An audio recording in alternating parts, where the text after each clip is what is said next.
subscribe dan tekan belnya. Berjumpa kembali dengan saya, Sam, teolog Protestan Karismatik di BFM Channel ini. Kiranya kasih karunia dan damai sejahtera dari Allah Bapa dan Tuhan kita Yesus Kristus dan persekutuan Roh Kudus menyertai kita sekalian.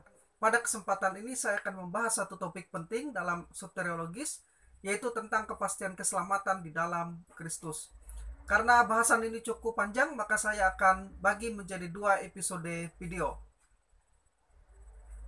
Pertama-tama saya mengajak kita membaca Yohanes pasal 10 ayat 27 sampai 30. Yohanes pasal 10 ayat 27 sampai ayat yang ke-30 dikatakan demikian.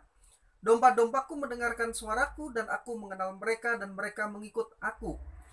Dan aku memberikan hidup yang kekal kepada mereka dan mereka pasti tidak akan binasa sampai selama-lamanya. Dan seorang pun tidak akan merebut mereka dari tanganku.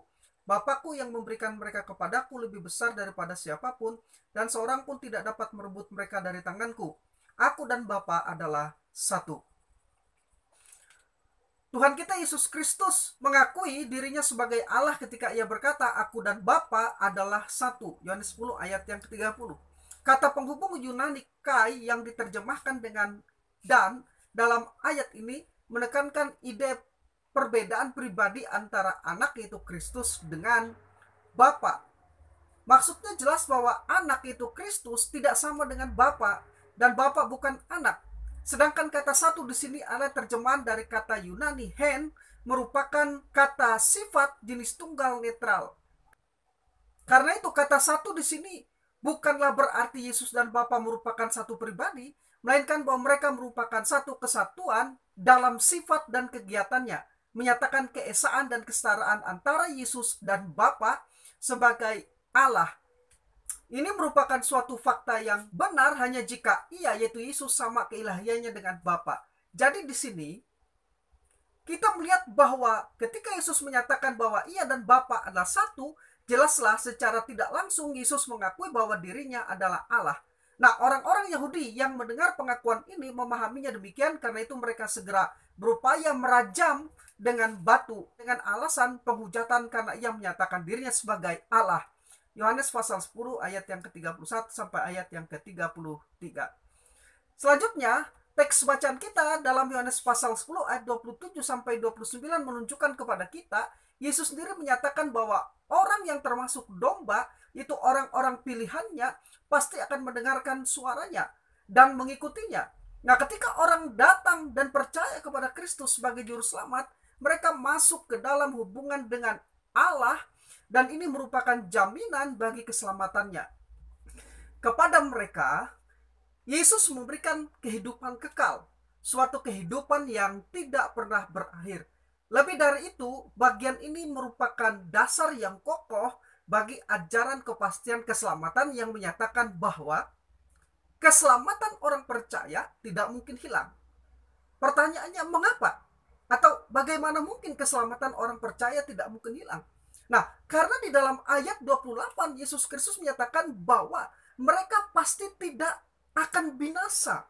Kata yang diterjemahkan tidak akan adalah kata Yunani ou me, suatu negatif ganda atau double negatif, yaitu kata ou dan me, keduanya berarti tidak.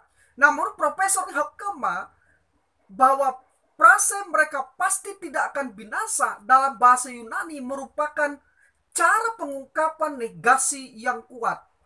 Nah, menurut Profesor Anthony Hakema bahwa frase mereka pasti tidak akan binasa dalam bahasa Yunani merupakan suatu cara pengungkapan negasi yang sangat kuat ome dengan our subjektif. Secara harafiah ayat itu berbunyi, dan tidak ada kemungkinan sedikit pun bagi mereka untuk binasa sampai kekekalan. Profesor Mylord G. Erickson dengan tepat menyimpulkan dengan kata lain, nas ini merupakan suatu penolakan yang pasti terhadap gagasan bahwa orang percaya sejati dapat hilang keselamatannya. Dengan kata lain, orang percaya yang diberi hidup kekal olehnya atau telah mendapat hidup kekal dijamin pasti tidak akan binasa sampai selama-lamanya. Nah, lebih lanjut Yesus memastikan bahwa seorang pun tidak akan merebut orang percaya itu dari tangannya. Artinya kepastian dan jaminan keselamatan bagi orang percaya tidak tergantung pegangan mereka pada Kristus, melainkan tergantung pegangan Kristus pada diri mereka. Pegangan Kristus pada orang percaya itu begitu kuatnya, sehingga tak akan dapat dilepaskan oleh siapapun, bahkan oleh orang percaya itu sendiri. Kemudian Yesus menambahkan lagi dalam ayat 29, Bapakku yang memberikan mereka kepadaku lebih besar daripada siapapun, dan seorang pun tidak dapat merebut mereka dari tangan Bapa. Di sini Yesus memberitahukan bahwa Bapa juga akan menjaga orang percaya dan tidak ada satupun yang dapat merebut dari tangan Bapa. Profesor John Murray mengatakan demikian, jika kita berpaling ke Yohanes 10, kita akan menemukan bahwa yang menjadi latar belakangnya ada suatu kepastian yang konklusif, bahwa orang-orang percaya tidak mungkin binasa. Jelas di sini Yesus sedang membicarakan kepastian keamanan yang tidak mungkin gagal atas diri mereka yang diberikan Bapa kepadanya, yaitu mereka pasti tidak akan binasa. Dan kepastian yang sama dijamin oleh fakta bahwa tidak ada satupun yang mampu merebut mereka dari tangannya. Dan untuk menjamin kebenaran itu, ia berkata, Bapakku yang memberikan mereka kepadaku lebih besar daripada siapapun, dan seorang pun tidak dapat merebut mereka dari tangan Bapa. Jadi jaminan perlindungan yang tidak mungkin gagal adalah karena orang-orang yang diberikan kepada anak itu Yesus telah berada di dalam tangan anak, dan sekalipun telah diberikan kepada anak, mereka secara misteri tetap masih berada di dalam tangan Bapa. Nah, dari tangan Bapa inilah tidak seorang pun mampu merebutnya. Jadi jaminan ini adalah hak milik dari mereka yang diberikan kepada anak oleh Bapa. Tetapi kita juga harus mengingat bahwa semua mereka yang diberikan kepada Kristus akan datang kepada Kristus, yaitu percaya kepadanya, dan semua yang percaya kepadanya adalah mereka yang diberikan kepadanya. Dengan demikian, orang percaya memiliki jaminan keamanan rangkap dua, keamanan rangkap, di mana tangan Kristus dan tangan Bapa sendiri yang memegang erat tangan orang percaya, sehingga tidak ada seorang pun yang dapat merebut orang percaya itu dari pegangan rangkap tersebut.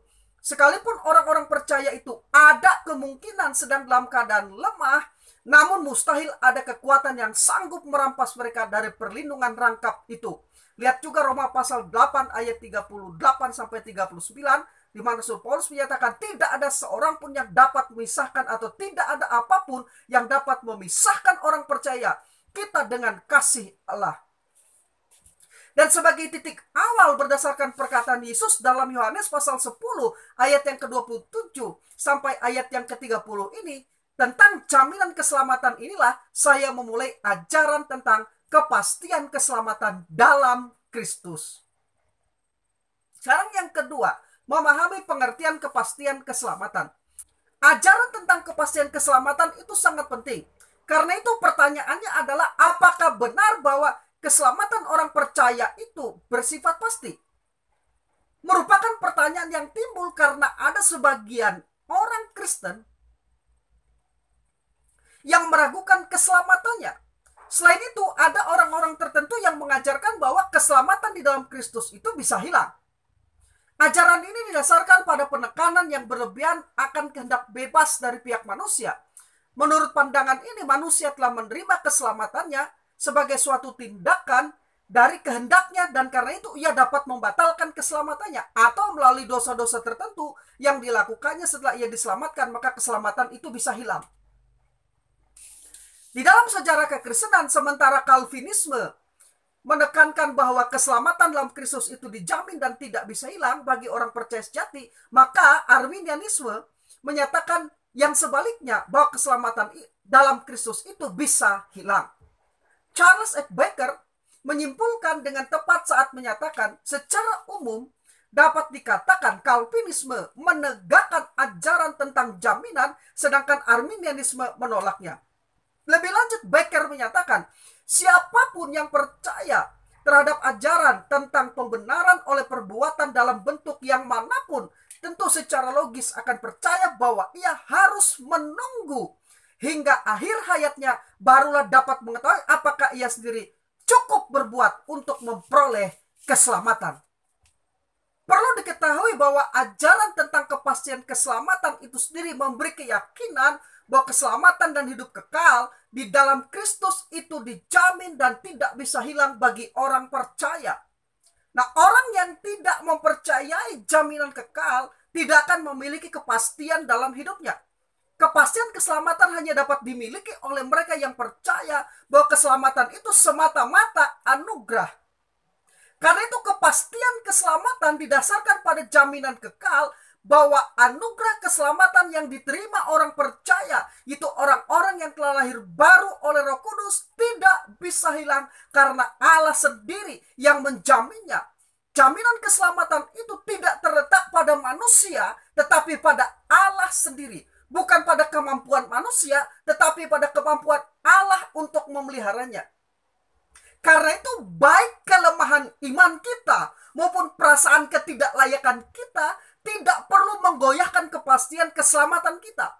Nah, dasar dari kepastian keselamatan itu tidak berada di dalam kita, melainkan berada di dalam Kristus, di dalam Dia dan karya keselamatan yang dikerjakannya bagi kita.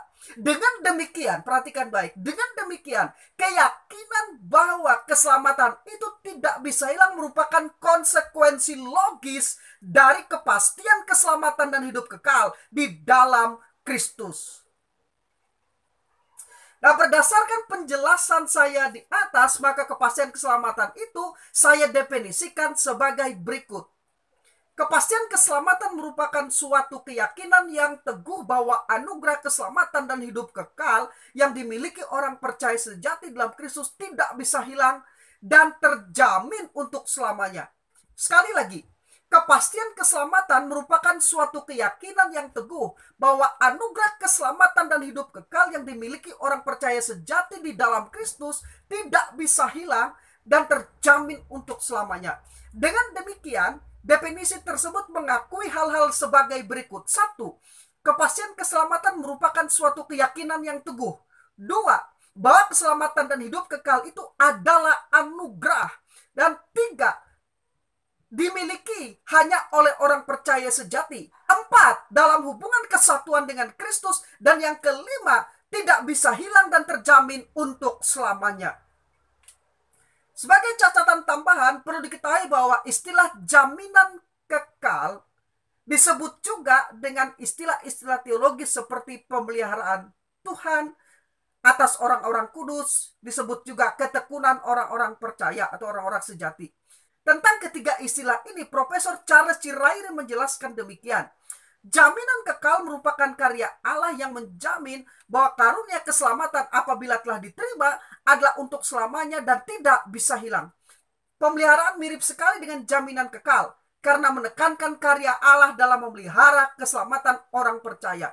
Ketekunan berarti bahwa orang-orang percaya tidak mungkin sama sekali atau pada akhirnya kehilangan anugerah, tetapi pasti akan bertekun dalam anugerah itu sampai akhir dan akan diselamatkan untuk selama-lamanya.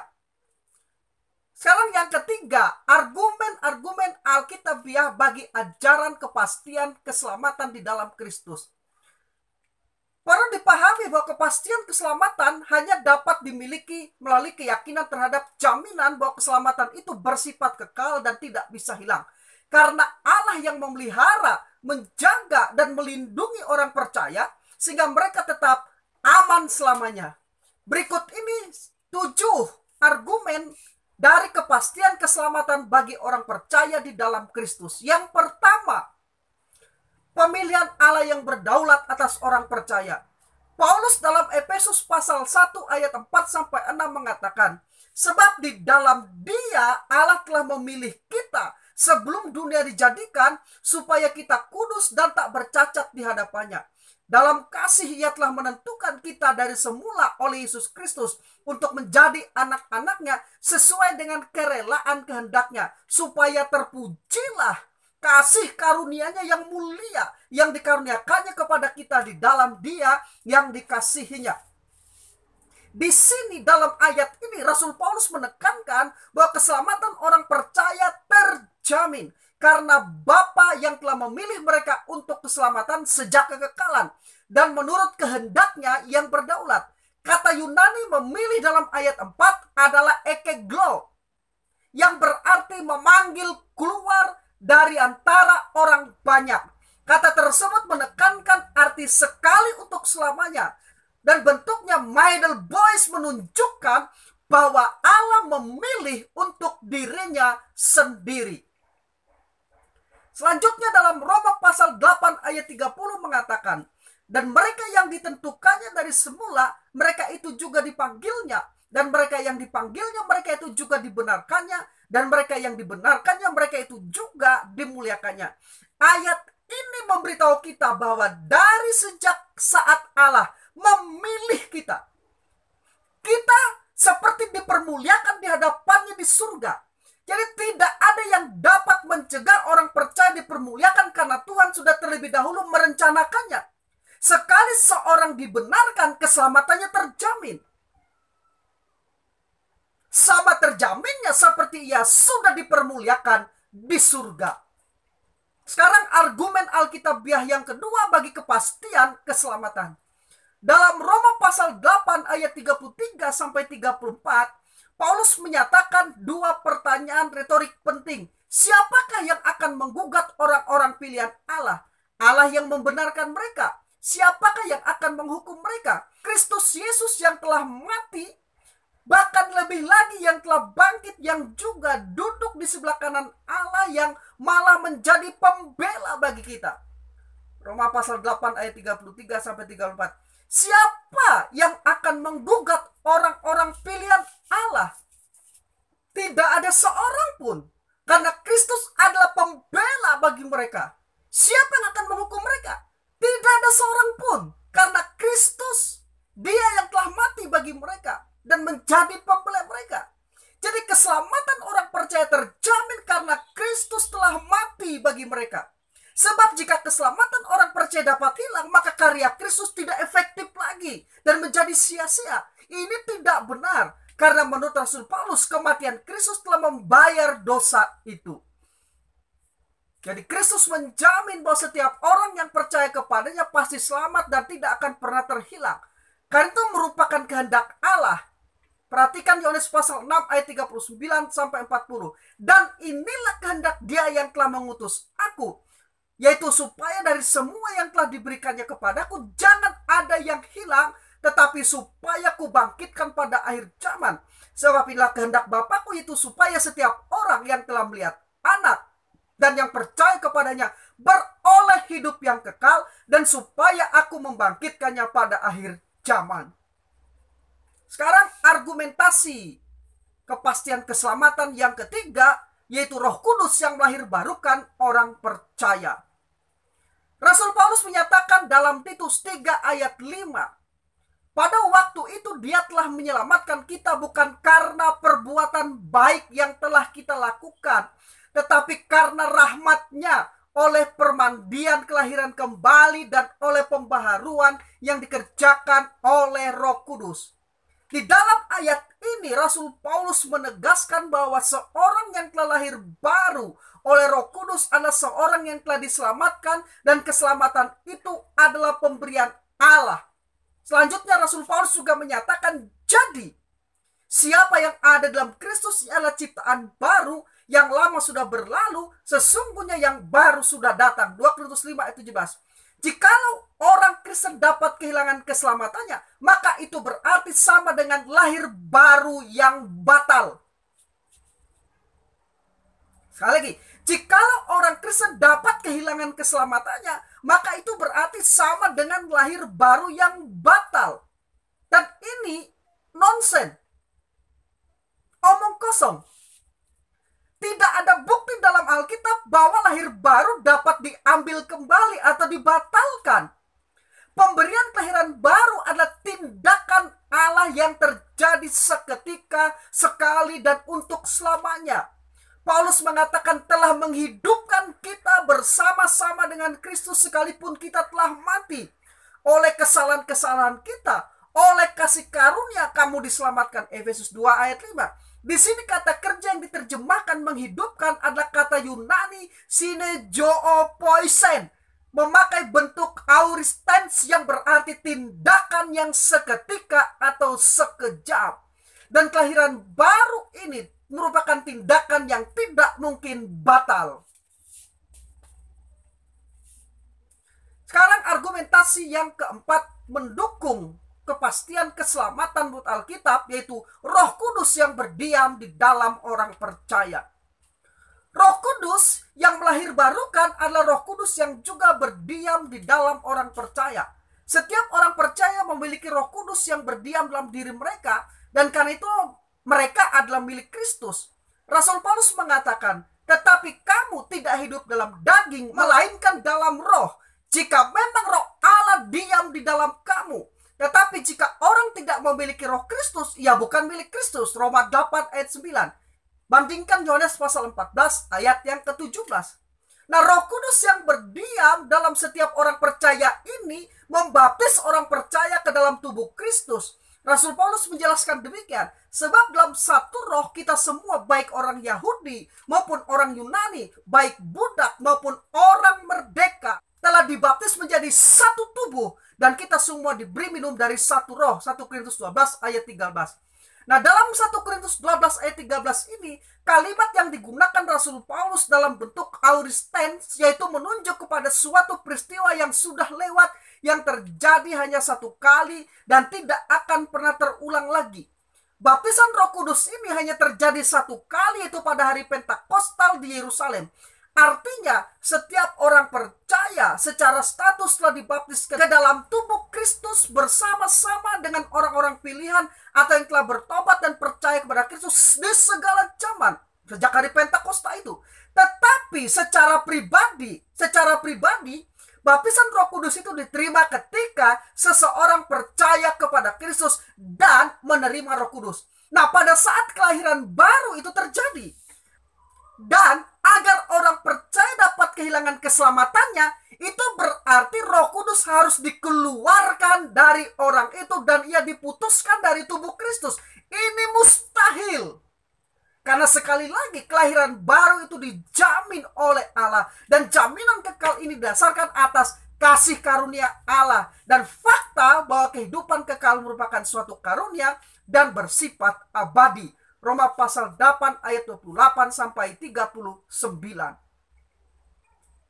Sekarang argumentasi yang kelima mengenai kepastian keselamatan menurut Alkitab, yaitu pemeteraian oleh Roh Kudus atas orang percaya.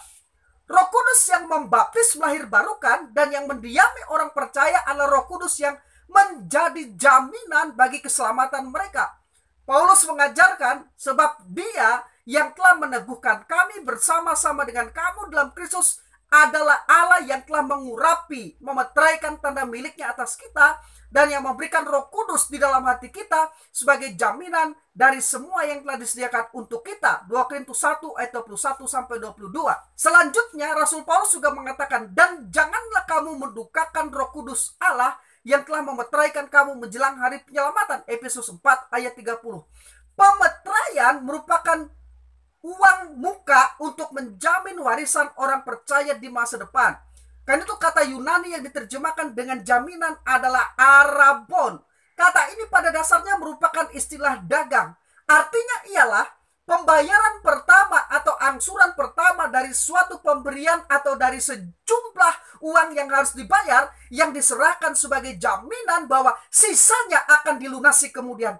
Dengan membayar jaminan, orang harus membayar sisanya. Nah, dalam hubungannya dengan keselamatan, jaminan didefinisikan sebagai tindakan Allah memelihara untuk selama-lamanya orang percaya kepada Kristus dan telah lahir baru oleh Roh Kudus yang berdiam di dalam mereka. Jadi Roh Kudus itu sendiri adalah jaminan bagi keselamatan orang percaya. Roh Kudus yang berada di dalam kita. Sekarang yang keenam. Argumentasi yang keenam dari kepastian keselamatan adalah anugerah hidup kekal di dalam Kristus. Rasul Yohanes menuliskan demikian, karena begitu besar kasih Allah akan dunia ini, sehingga telah mengaruniakan anaknya yang tunggal, supaya setiap orang yang percaya kepadanya tidak binasa, melainkan beroleh hidup yang kekal. Yohanes 3 ayat 16. Kata binasa dalam ayat ini adalah apoletai, yang berarti hilang, terbuang, menjadi kebinasaan dan kematian. Nah, kata apoletai dalam ayat ini tidak hanya menunjuk pada kematian jasmani, tetapi pada perpisahan kekal dengan Allah dan pada hukuman kekal di neraka. Jadi yang dimaksud dengan prase Yunani tidak binasa dalam ayat ini adalah me apoletai, yang berarti tidak menjadi binasa dalam kekekalan di neraka. Sedangkan prase Yunani beroleh hidup yang kekal dalam Yohanes 3 ayat 16 adalah al eke joen ainion. Kata eke berarti mempunyai atau memiliki, dan kata joen berasal dari kata joe, berarti hidup yang baru atau hidup yang telah diperbaharui. Sedangkan kata aionion menunjuk kepada keabadian atau ketiadaan akhir. Nah, jadi menurut Yohanes 3 ayat 16, Allah memberikan anaknya yang tunggal Kristus itu bukan hanya supaya setiap orang yang percaya kepadanya tidak binasa, tetapi untuk menyelamatkan dan memberi hidup kekal kepada mereka. Allah telah memberikan atau mengorbankan anaknya yang tunggal dan mati di kayu salib dengan tujuan untuk mengaruniakan hidup kekal atau joen kepada manusia sebagai kontras dari kebinasaan atau apoletai. Bagi orang percaya, hidup itu bukan hanya kronos, yaitu saat hidup di dunia ini di masa kini, tetapi juga aionios, yaitu di masa depan di dalam kekekalan. Alkitab mengatakan, tetapi karunia Allah ialah hidup yang kekal dalam Kristus Yesus Tuhan kita. Roma pasal 6 ayat 23. Dan lagi, Allah telah mengaruniakan hidup yang kekal kepada kita, dan hidup itu ada di dalam anaknya. Barang siapa memiliki anak, ia memiliki hidup. Barang siapa tidak memiliki anak, ia tidak memiliki hidup. Semua itu kutuliskan kepadamu, supaya kamu yang percaya kepada nama anak Allah tahu bahwa kamu memiliki hidup yang kekal. Kata Rasul Yohanes di dalam 1 Yohanes pasal 5 ayat 11 sampai ayat yang ke-13. Jadi, jika seorang percaya kepada Yesus hari ini dan mendapatkan hidup kekal dan kemudian hilang di hari berikutnya, itu bukanlah hidup kekal yang Alkitab maksudkan. Karena itu kalau ada orang yang kehilangan keselamatannya, itu berarti janji hidup kekal dalam Alkitab adalah suatu kepalsuan. Sebaliknya, Kristus menjamin keselamatan kita. Dikatakan, dan aku memberi hidup yang kekal kepada mereka, dan mereka pasti tidak akan binasa sampai selama-lamanya. Dan seorang pun tidak akan merebut mereka dari tanganku. Bapakku yang memberikan mereka kepadaku lebih besar daripada siapapun, dan seorang pun tidak dapat merebut mereka dari tangan Bapa. Yohanes pasal 10 ayat 28 sampai ayat yang ke-29. Sekarang argumen Alkitabiah yang ketujuh bagi kepastian keselamatan, yaitu pemeliharaan Allah atas orang percaya. Argumen yang paling menentukan dikatakan oleh Alkitab sendiri. Begini, sebab aku yakin bahwa baik maut maupun hidup, baik malaikat-malaikat maupun pemerintah-pemerintah yang ada sekarang maupun yang akan datang, atau kuasa-kuasa baik yang di atas maupun yang di bawah, ataupun sesuatu makhluk lain, tidak akan dapat memisahkan kita dari kasih Allah yang ada di dalam Kristus Yesus Tuhan kita.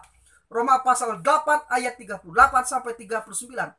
Kuasa Allah lebih dari cukup untuk memelihara orang percaya dari awal sampai akhir dan membawa mereka dalam kekekalan, sebagaimana dikatakan Yudas, bagi Dia yang berkuasa menjaga supaya jangan kamu tersandung, dan yang membawa kamu dengan tak bernoda dan penuh kegembiraan di hadapan kemuliaannya, Allah yang Esa Juru Selamat kita oleh Yesus Kristus Tuhan kita. Bagi Dialah kemuliaan, kebesaran, kekuatan, dan kuasa sebelum segala abad, dan sekarang dan sampai selama-lamanya. Amin. Yudas 1 ayat 24 sampai 25.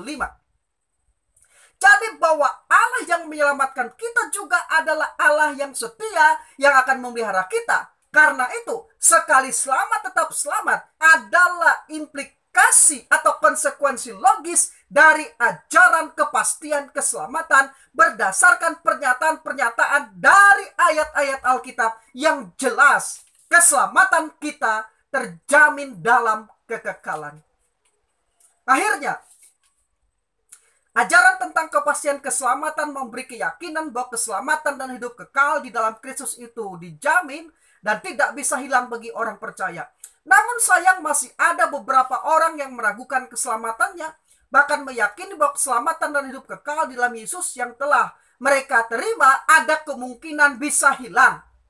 Hal ini terutama didasarkan pada kesalahpahaman atas ayat Ibrani pasal 6 ayat 4-6 dan beberapa ayat lainnya dengan menyimpulkan bahwa seseorang dapat jatuh secara total dari anugerah dan kehilangan keselamatannya.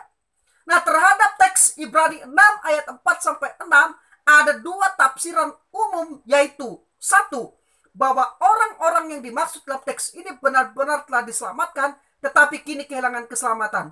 Dua, bahwa orang-orang yang dimaksud dalam teks ini belum pernah diselamatkan. Namun berdasarkan ayat-ayat Alkitab yang telah saya jelaskan sebelumnya, dan nanti juga akan saya jelaskan pada video episode kedua, ayat-ayat seperti Yohanes pasal 5 ayat 27, pasal 6 ayat 37-40, pasal 10 ayat 27-30, Roma 8 ayat 29-39, Ibrani 7 ayat 24-5, Ibrani 10 ayat 14 dan 15, Ibrani 13 ayat 5 dan 6, 1 Petrus 1 ayat 3-5, 1 Yohanes pasal 5 ayat 11-13, bahwa di dalam ayat-ayat tersebut orang-orang yang telah diselamatkan dan memiliki hidup yang kekal tidak akan pernah kehilangan keselamatannya, melainkan keselamatannya itu terjamin oleh Allah.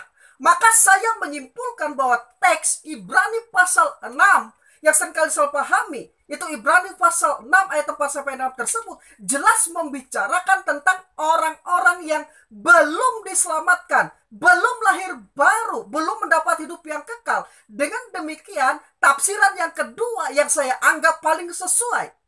Selanjutnya, bahwa ciri-ciri Alkitab dari orang-orang yang diselamatkan berdasarkan ayat-ayat di dalam Yohanes pasal 5 ayat 24, Yohanes pasal 6 ayat 37-40, Yohanes pasal 10 ayat 27-30, Roma 8 ayat 29-39, Ibrani pasal 7 ayat 24-25, Ibrani pasal 10 ayat 14-15, Ibrani 13 ayat 5-6, 1 Petrus pasal 1 ayat 3-5, dan 1 Yohanes pasal 5 ayat 11-13 yang telah saya sebutkan di atas dan akan saya jelaskan pada video episode kedua lainnya, jelas menyatakan bahwa ciri-ciri Alkitabiah dari orang yang diselamatkan itu adalah satu, beriman, dua, lahir baru, tiga, milik Kristus, empat, dipilih, lima, dibenarkan, enam, dikuduskan, dan tujuh, dimuliakan. Tetapi jika memperhatikan ciri-ciri orang yang disebutkan dalam Ibrani 6 ayat 4-6, yaitu satu, pernah diterangi hatinya, atau kata Yunani hapapotistentas. Dua, pernah mengecap karunia surgawi atau dorea, yang sama artinya dengan karisma atau karunia rohani. Tiga, pernah mendapat bagian dalam Roh Kudus atau metokeus genetentas. Empat, pernah mengecap firman yang baik dari Allah dan karunia-karunia dunia yang akan datang. Maka dalam Ibrani 6 ayat 4-6 tersebut tidak ada satupun disebutkan ciri-ciri dari orang-orang yang telah diselamatkan tadi, yaitu satu, beriman, dua, lahir baru, tiga, milik Kristus, empat, dipilih, lima, dibenarkan, enam, dikuduskan, dan dimuliakan. Tidak ada sama sekali ciri-ciri itu disebutkan di dalam Ibrani 6 ayat 4-6. Karena itulah saya simpulkan orang di dalam Ibrani pasal 6 ayat 4-6 itu jelas orang yang belum diselamatkan, belum lahir baru, belum mendapat hidup yang kekal. Jadi walaupun mereka pernah diterangi hatinya, pernah mengecap karunia surgawi, pernah mendapat bagian dalam Roh Kudus, pernah mengecap firman yang baik dan karunia-karunia yang akan datang, tetapi mereka belum diselamatkan karena mereka belum percaya, belum beriman, dan belum memiliki hidup yang kekal di dalam Yesus Kristus. Teolog dan apologet R.C. Sproul menjelaskan bahwa jika seseorang memiliki iman yang menyelamatkan, maka ia tidak akan pernah kehilangan iman itu. Dan jika ia sampai kehilangan, maka artinya dari sejak awal, dari sejak semula ia memang tidak pernah memilikinya. Sebagaimana ditulis oleh Rasul Yohanes, memang mereka berasal dari antara kita, tetapi mereka tidak sungguh-sungguh termasuk pada kita. Sebab jika mereka sungguh-sungguh termasuk pada kita, niscaya mereka tetap bersama-sama dengan kita. Tetapi hal itu terjadi supaya menjadi nyata bahwa tidak semua mereka sungguh-sungguh termasuk pada kita. Tetapi kamu telah beroleh pengurapan dari Yang Kudus, dan dengan demikian kamu semua mengetahuinya. 1 Yohanes 2 ayat 19-20. Nah, berdasarkan penjelasan Rasul Yohanes tersebut, kita mengerti bahwa adalah hal yang mungkin bagi seseorang untuk tertarik pada unsur-unsur tertentu dari kekristenan tanpa pernah menerima Kristus sendiri. Orang-orang seperti itu tidak sungguh-sungguh memiliki iman yang menyelamatkan dan hidup kekal dalam Kristus, sehingga mereka disebut sebagai orang-orang yang tidak termasuk pada kita. Atau dengan kata lain, memang belum pernah diselamatkan. Rick Cornish mengatakan mereka tidak kehilangan keselamatan karena mereka tidak pernah memiliki keselamatan itu. Dengan kata lain, mereka yang belum diselamatkan itu tidak mungkin kehilangan apa yang tidak pernah mereka miliki. Jadi apa yang dianggap sebagai kehilangan keselamatan sebetulnya adalah karena mereka memang belum pernah diselamatkan. Jadi pada dasarnya berdasarkan argumen-argumen Alkitabiah tersebut, kepastian keselamatan kita terjamin. Dan karena kepastian keselamatan kita terjamin di dalam Kristus berdasarkan bukti-bukti Alkitab, maka konsekuensi logisnya adalah di dalam Kristus sekali selamat kita diselamatkan. Dia yang menyelamatkan kita di awal, dia juga akan memelihara kita. Dia yang telah menyelamatkan kita di awal hidup kita, dia juga akan memelihara kita sampai kepada akhirnya. Demikian yang bisa saya sampaikan. Saya Sam, teolog Protestan karismatik. Bila Anda diberkati, jangan lupa like, subscribe, dan tekan belnya.